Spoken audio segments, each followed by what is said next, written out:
Hello everyone. It has been a very, very, very long winter. Spring is finally here in Montreal. It has been a bit of a disaster. There was an ice storm a couple of weeks back. But every spring, I prepare for plein air. Unfortunately, this April has been a disaster. I haven't done a lot, even though it's plein air month. I think it's called Plein Air April, Plein April. Every spring I go through my materials to see what I will use for plein air. That's when I discover sometimes a watercolor palette I've forgotten about. That's the case for this palette. It had no name. I wasn't sure what it had. When I opened it up, I discovered it had a mix of brands. And then I remembered I created this palette because I wanted a high chroma set. It had some of my favorite saturated, highlight, pigmented, tinted, in-your-face colors with a mix of M-Gram, Sennelier, Core, and I believe one Mission Gold by Magello. Now, one of the first things I do is clean my palette. I discovered that for kneaded eraser in a watercolor palette that gets very sticky because watercolor palettes get wet all the time, therefore the kneaded eraser stays very sticky, the best way of removing it is using another kneaded eraser. And if you had a very dry kneaded eraser that is not as sticky as it used to be, if you mix it with the very gummy kneaded eraser, then you sometimes salvage that older eraser, which is a good way of doing things. I'm not a very messy painter. My palettes don't stay messy very long because I do a lot of florals and botanicals, and I need to keep colors very clean. My yellows clean, my reds, my pinks. But that still doesn't mean my palette doesn't get dirty, so I still go through the process of cleaning it.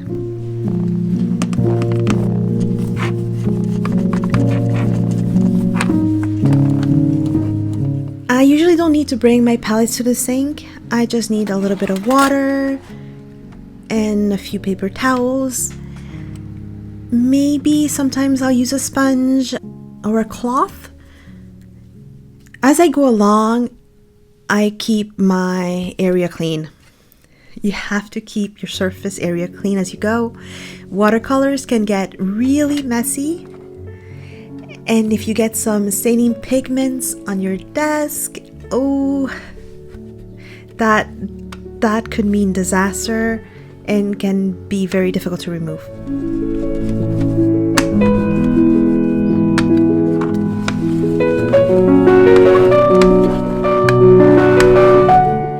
Once my palette is clean, I look at my different pans and see if there's any extra cleaning that needs to be done.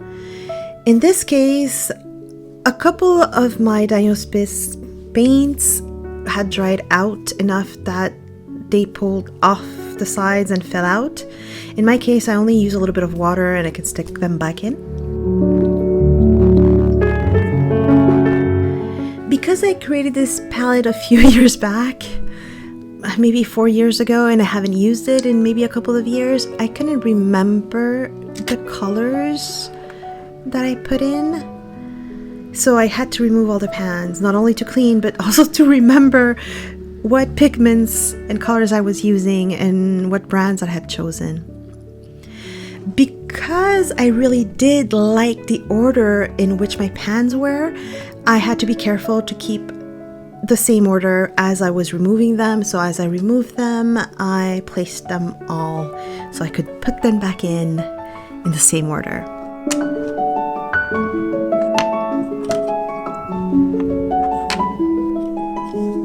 Again, I discovered that the middle row were attached to the pan with a kneaded eraser and not magnets.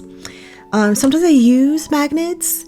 The thing is, the magnets that I like using are the very strong magnets that are not the magnet strips, and that makes them sometimes a little wobbly in a palette, I mean. Kneaded erasers is a good in between where I just want to fit them in and I'm not going to be moving them or changing the colors as I go.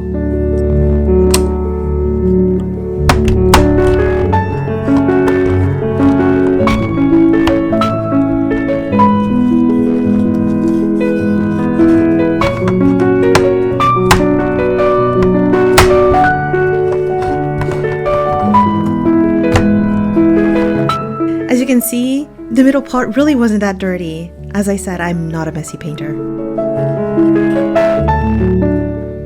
Now to put everything back in, I think the best way really is to pinch back all the flaps, the tabs, and you just put back the pans and they'll click back in. Now, for the colors I decided to use, Bismuth Yellow, PY184 by M. Graham.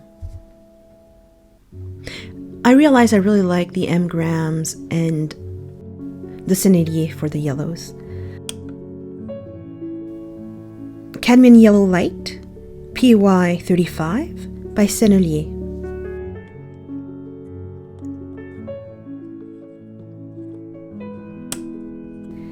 Indian Yellow, PY110 by M. Graham.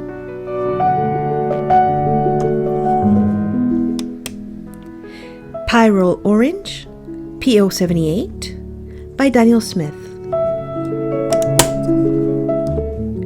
Quinacridone Red, PR209 by M. Graham.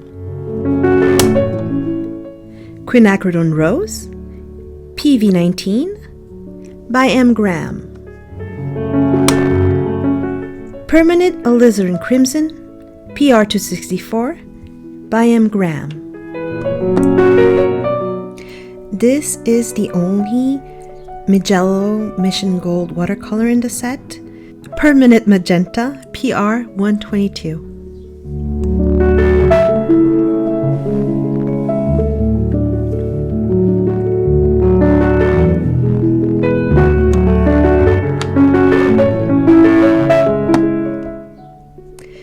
Violet Rouge, Violet Red or Red Violet, PV16 by Sennelier.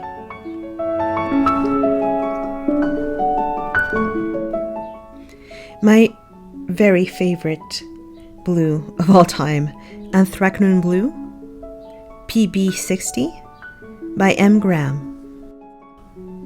Ultramarine Blue, PB29 by M. Graham.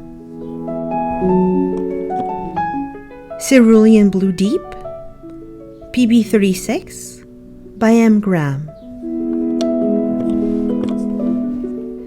Cobalt Teal, PB28 by M. Graham. And finally, for this row, Amazonite Genuine. It's a Primatech color by Daniel Smith. And like many of my Daniel Smith paint, it falls out, so I need to add water to reattach it. But it's a lovely color, so I keep it in my set.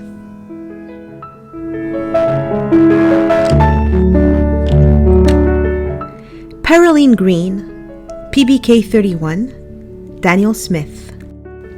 My favorite green, Green Gold, PY129, Core. Another coming out. Yellow Ochre, PY43 by Daniel Smith. I still like this one because it's very transparent, so even though it falls out, stays in my set. The beautiful, gorgeous, original Quinacridone Gold, PO49 by Daniel Smith.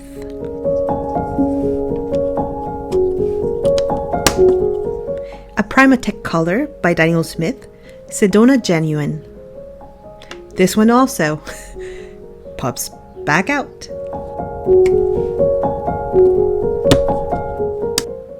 Beautifully granulating, if not very tinting, PR 101 Transparent Brown Oxide by Core. Finally, Deep Scarlet PR 175 by Daniel Smith.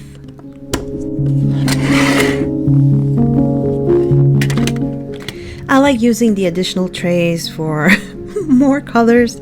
So Potter's Pink PR 233 by Daniel Smith, Greenish Umber Terre Verte Brûlée PB60, PBK7, PY83, Terre Verte Naturelle Green Earth PBR7, and finally Gris Froid Light Gray PW6, PO29, PB7. All of the last three are by Sennelier.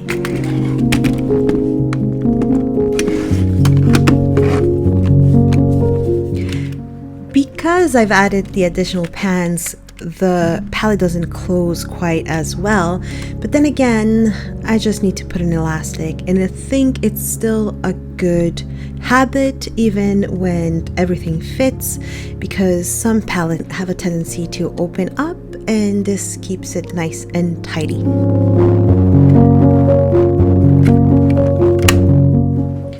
For the next few minutes, until the end of this video, I will be swatching all the paints, and I thought maybe I will let you just look at the swatches and the paint. So I will bid you farewell until next time. I hope you are having a beautiful spring, and I'll see you next time.